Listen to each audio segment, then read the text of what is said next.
you can do that yourself. So that is the equal playing field that we all need to be able to approach the throne of God for His grace and His mercy, and we don't need it in between. Jesus is now our mediator. Mm, because of the torn curtain. Hmm. I will say, nah, I'm gonna leave that one. Cool. Okay, so we're creating this Go peace, we're ahead. creating this grace.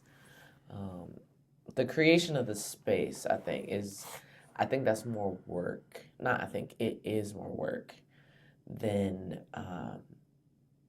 we may realize. I think about cleaning my room. I don't know why it takes me so long to clean my room. It's not that big.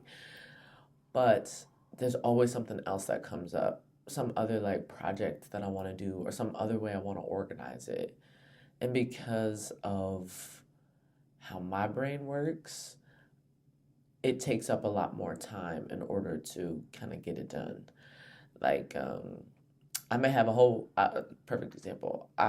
We all get junk mail, so I have junk mail, credit cards, who's Hmm. trying to solicit whatever, whatever. But I don't just throw them away. I open up all of my mail Good.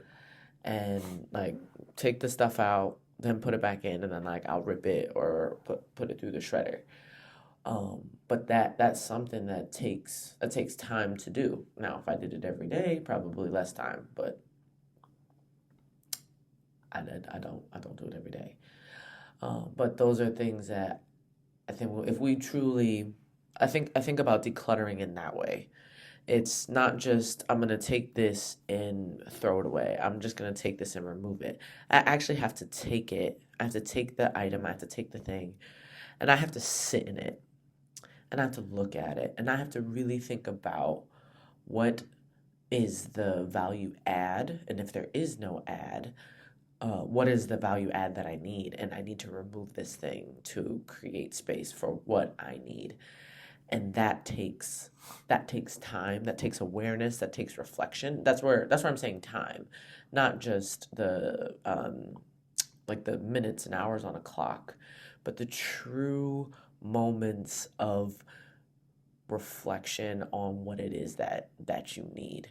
Like I feel at times when I go to pray, I'm at a loss for words because I don't want to keep using the same words to express the different things that I'm going through. Right.